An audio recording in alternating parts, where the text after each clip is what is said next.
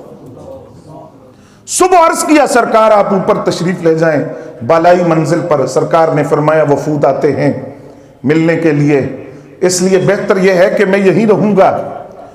پھر حضرات اس سے اگلی بات سنیے، ایک دن پانی کا گھڑا ٹوٹ گیا بالائی منزل پر، سردیوں کی رات تھی، لحاف ایک تھا، کمبل ایک ہی تھا۔ اب مسئلہ یہ تھا کہ کچی چھاتیں ہے، پانی ٹپک کر حضور کے وجود اقدس پر گر نہ جائے، تو اس کمبل کو حضرت ابو ایوب انصاری نے پانی پر ڈالا تاکہ یہ کمبل اس پانی کو چوس لے اور جذب کر لے، اور یہ پانی کا کوئی قطرہ حضور کے وجود اقدس پر گر کر اذیت کا سبب نہ بنے۔ اور ساری رات ٹھٹرتے ہوئے گزاری تعظیم رسول کے اندر، اور دنیا کو پیغام دیا کہ وہ معیار جو صحابہ کرام نے قائم کیا ہے محبت رسول کا، تعظیم رسول کا، ادب رسول کا، وہاں تمہاری سوچ پہنچ ہی نہیں سکتی۔ حضرت صدیق اکبر مصلی امامت پر کھڑے ہوں اور حضور دوران نماز تشریف لے آئیں، دو قبیلوں کے درمیان صلح کروانے حضور گئے تھے، حکم ہوا حضرت صدیق اکبر کو آپ نماز پڑھائیں، نماز کے لیے مصلی امامت پر کھڑے ہوئے، اس دوران سرکار مسجد میں داخل ہوئے، توجہ ہے آپ کی، صحابہ کرام نے تصفیق کے ذریعے ہاتھ پر ہاتھ مار کر حضرت صدیق اکبر رضی اللہ تعالیٰ عنہ کی توجہ دلائی کہ اماموں کے امام آگے ہیں۔ حضرت صدیق اکبر رضی اللہ تعالیٰ عنہ نے جب محسوس کیا کہ حضور تشریف لے آئے ہیں تو آپ پیچھے ہٹنا شروع ہو گئے، مصلی امامت سے پیچھے ہٹنے لگے۔ نبی علیہ السلام نے فرمایا اپنی نماز کو مکمل کرو۔ بعض لوگوں کو یہاں بھی سکون نہیں آیا، وہ کہتے ہیں نماز ابھی شروع ہی نہیں ہوئی تھی، نماز شروع نہ ہوئی ہوتی تو سرکار یہ کیوں فرماتے کہ نماز مکمل کرو؟ نماز شروع تھی این نماز کی حالت میں، کیونکہ دلیل اس بات پر گھڑی کہ نماز میں نبی کا خیال آ جائے تو نماز ٹوٹ جاتی ہے۔ صدیق اکبر رضی اللہ تعالیٰ عنہ نے عقیدہ دیا ہماری ہوتی تب ہے جب حضور کا خیال آ جائے۔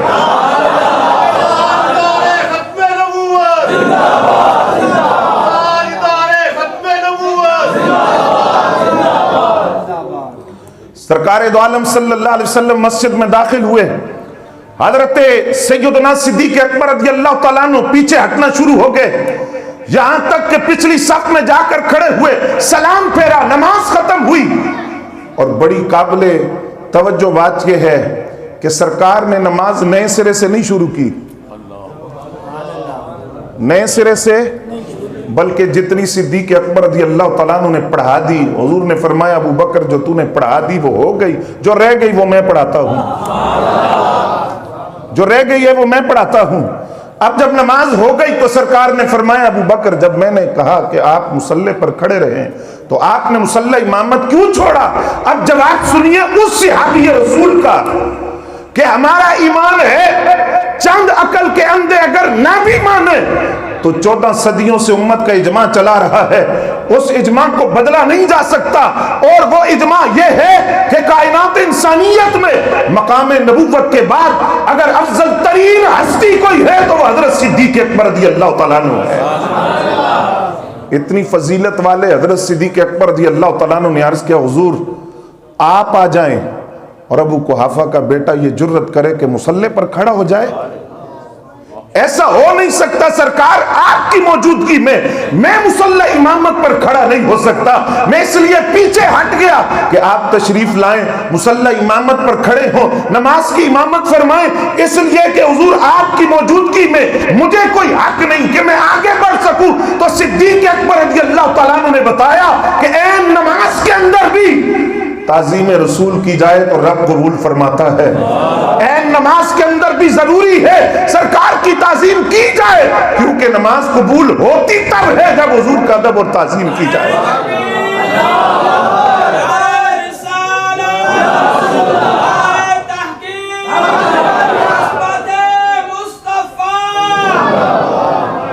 علامہ قاضی ایاز مالکی رحمۃ اللہ علیہ نے شفا شریف میں لکھا ہے، توجہ ہے نا آپ کی، آپ فرماتے ہیں ایک صحابی تھے ان کا نام تھا حضرت اصلہ رضی اللہ تعالیٰ عنہ، ان کی ڈیوٹی یہ تھی کہ جب سرکار سواری پر بیٹھتے تھے تو یہ کجاوا باندھتے تھے سواری حضور کی تیار کرتے, اس پر سواری بناتے, جس طرح آپ دیکھتے نا آج اونٹوں پر, گھوڑوں کے اوپر, تو کجاوا یہ باندھتے تھے.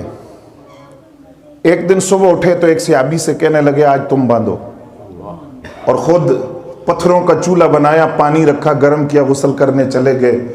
سفر شروع ہو گیا, سفر میں شامل ہو گئے. سرکار نے فرمایا اسلحہ یہ آج آپ نے نہیں باندھا, اس کا انداز بتاتا ہے کہ یہ آپ نے نہیں باندھا. یہ بھی محبت کا انداز ہے سرکار کا اپنے غلاموں کے ساتھ. خیر ہے آج آپ نے کیوں نہیں باندھا؟ عرض کی حضور بات یہ ہے کہ جب میں صبح بیدار ہوا تو میں نے ایک صحابی سے عرض کیا کہ آپ باندھ دیں. کیوں؟ اب ذرا سنیے, فتویٰ اور ہے, تقویٰ اور ہے. کہا حضور اس لیے کہ جب میں صبح اٹھا تو مجھ پر غسل فرض تھا, تو میں غسل کرنے چلا گیا, حالانکہ باندھ کر بھی حضور جا سکتا تھا لیکن نہیں باندھا, کہ میری غیرت نے گوارا نہیں کیا کہ مجھ پر غسل فرض ہو اور حضور کی سواری کو ہاتھ لگا دوں. جس سواری کو نسبت ہے ذات رسول سے, اس سواری کو اس حالت میں ہاتھ لگا دوں تو میری غیرت اور ادب نے یہ گوارا نہیں کیا. اس لیے میں اس سواری کو حضور کسی اور کے حوالے کر کے چلا گیا. پھر علامہ قاضی ایاز مالکی رحمت اللہ علیہ نے اسی شفا شریف کے اندر لکھا, حضرت عبد الرحمن جو صحابی نہیں تھے, تابعی تھے, اور تابعی تھے, ان کے پاس ایک کمان تھی جس سے تیر پھینکا جاتا ہے. ان کو کسی نے خبر دی سند بیان کر کے, یہ کمان وہ ہے جس کے ساتھ ایک مرتبہ سرکار کے دست اقدس لگا تھا. حضور صلی اللہ علیہ وسلم نے اس کمان کو مس کیا تھا, چھوا تھا. حضرت عبد الرحمن رضی اللہ تعالیٰ عنہ تابعی ہیں, وہ فرماتے ہیں خدا کی قسم جس دن مجھے پتا چلا کہ اس کمان کو سرکار کے ہاتھ لگے ہیں, اس دن کے بعد کبھی بے وضو میں نے اس کمان کو نہیں چھوا, میں نے ہاتھ نہیں لگایا. اس لیے حضرات گرامی قدر, تعظیم رسول کا اور ادب رسول کا وہ طرز جو صحابہ کرام کو بارگاہ رسول سے ملا, اور جس کی وہ عملی تصویر تھے کہ ابو لہب کے 2 بیٹوں کے ساتھ اعلان نبوت سے پہلے سرکار کی 2 صاحبزادیوں کا رشتہ طے ہوتا ہے. توجہ ہے آپ کی؟ یہ بات بڑی ضروری میں عرض کرنے لگا. جب سرکار نے اعلان نبوت فرمایا تو ابو لہب نے اپنے بیٹوں سے کہا کہ طلاق دے دو دونوں صاحبزادیوں کو. تو ایک تو حضور کی بارگاہ میں حاضر ہوئے, ان کا نام عتیبہ تھا, کہ میرے باپ نے مجبور کیا ہے اس لیے میں آپ کی بیٹی سے جدائی اختیار کرتا ہوں. دوسرا عتبہ, بڑے کرخت لہجے کے اندر, سخت لہجے میں کہا نہ میں آپ کے دین کو مانتا ہوں نہ آپ کو مانتا ہوں, اور آپ کی بیٹی کو اپنے آپ سے جدا کرتا ہوں. نبی علیہ السلام نے جلال میں آ کر کہا اللہم سلط علینا قلبا من کلابک, یا اللہ اس پر اپنے کتوں میں سے کتا مسلط کر دے. یہ جس انداز سے بولا ہے بارگاہ رسول میں آ کر, حالانکہ وہ نبی رحمت, لیکن پیغام رہتی دنیا تک کے لیے اللہم سلط علینا قلبا من کلابک, اپنے کتوں میں سے کتا اس پر مسلط کر دے. جب طلاق دے کر واپس گیا تو ابو لہب نے پوچھا کیا ہوا؟ کہا طلاق دے آیا ہوں. کہا مسلمانوں کے نبی نے کچھ کہا ہے؟ کہا انہوں نے مجھے یہ بات کہی ہے. تو ابو لہب نے کہا تیری خیر نہیں, تو مرا. اس نے کہا اپنے باپ سے تو کیسے کہتا ہے؟ اس نے کہا ہم ایمان نہیں لائے ان پر, لیکن یہ کنفرم ہے کہ وہ جو بات کر دیتے ہیں وہ ہو جاتی ہے. تو مرے گا, تو نہیں بچتا. شام کی طرف قافلہ گیا, اس قافلے کے اندر یہ بھی تھا. اب شام کے وقت جب قیام ہوا تو قافلے والوں نے کہا یہاں رات کو شیر بھی آتے ہیں. تو وہ ڈرا ہوا, پہلے ڈرا ہوا اور ڈرا. ابو لہب نے قافلے والوں سے کہا تم اس طرح کرو, سائیڈوں پر بسترے بچھاؤ, درمیان میں سامان رکھو, اس کے اوپر میرے بیٹے کا بستر لگاؤ تاکہ یہ حفاظت میں رہے. رات ہوئی, سائیڈوں پر بستر لگے ہیں, درمیان میں سامان ہے, سامان کے اوپر بیٹے کا بستر لگا. رات کو شیر آیا, سب کو سونگا, کسی کو کچھ نہیں کہا. درمیان میں پہنچا, سامان پر لیٹا ہوا عتبہ, یہ بعد نے لکھا ہے کہ وہ عتیبہ تھا, اس کو سونگا. سونگ کر اگلی بات ذرا دل کی تختیوں پر آپ نے لکھنی ہے کہ جانور بھی عزت رسول کے معاملے میں کتنے غیرت مند ہیں. اس نے سب کو سونگا, سونگ کر چیر پھاڑ کر مار کر رکھ دیا. لیکن علامہ قاضی ایاز نے بڑی وضاحت کے ساتھ لکھا کہ اس نے کھایا نہیں, اس گوشت کو شیر نے منہ نہیں لگایا, مار دیا, چیر پھاڑ دیا, مار کر شیر واپس چلا گیا. تو علامہ قاضی ایاز مالکی رحمت اللہ علیہ نے یہ پیغام دیا, تھا جانور لیکن وہ یہ بات جانتا تھا کہ من سب نبیًا فاقتلوہ,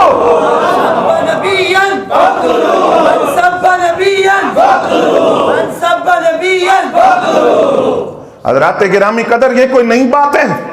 حضرت سعد بن ربیع رضی اللہ تعالیٰ عنہ میدان احد کے اندر جب صحابہ کرام حضور کے حکم پر ان کو تلاش کرتے ہوئے پہنچتے ہیں تو وہ تلاش کر رہے ہیں, اور وہ زخمیوں میں حضرت سعد بن ربیع رضی اللہ تعالیٰ عنہ, انہوں نے صحابہ کرام کو خود مخاطب ہو کر فرمایا کہ میں ادھر ہوں, سرکار کا سلام لائے ہو نا, مجھے خوشبو آ گئی تھی, اور کہا میری طرف سے حضور کی بارگاہ میں سلام عرض کرنا, اور یہ بھی عرض کرنا کہ حضور جب تک ہمت تھی میں آپ کی ناموس کے لیے کھڑا رہا, اب میرا سارا جسم زخموں سے چور چور ہے. اور کہا ہے صحابہ ایک پیغام تم بھی لے کر جاؤ, وہ پیغام یہ ہے کہ نبی علیہ السلام کا کوئی گستاخ زمین پر دندناتا پھرے اور آپ بھی موجود ہو تو پھر یہ یاد رکھنا کہ کل قیامت کے دن بارگاہ مصطفیٰ میں بھی اور بارگاہ خدا میں بھی آپ کے پاس کوئی عذر نہیں ہوگا کہ آپ کی موجودگی میں سرکار کا کوئی گستاخ زمین پر دندناتا پھرے. میں یہ بات بلا مبالغہ کہہ رہا ہوں, وہ پیغام جو 14 صدیاں پہلے میدان احد سے گونجا تھا, عصر حاضر کے اندر اگر واشنگٹن کے ایوانوں تک اور فرانس کے کتوں تک اور انڈیا کے اقتدار کے ایوانوں تک اور قادیانیت کے ایوانوں تک اگر کسی نے پہنچایا ہے, وہ ٹانگوں سے معذور تھا لیکن آواز اس کی اتنی مضبوط تھی کہ اس نے باطل کے ایوانوں کو لرزا کر رکھ دیا اور سعد بن ربیع کے اس پیغام کو دوبارہ زندہ کیا کہ من سب نبیًا فاقتلوہ, سب نبیًا من سب نبیًا سب نبیًا سب نبیًا دار ختم نبوت دار ختم نبوت لبیک لبیک یا رسول اللہ لبیک بیٹھ لے رہے یا رسول اللہ لبیک لبیک یا رسول اللہ لبیک لبیک یا رسول اللہ لبیک. توجہ فرمائیں,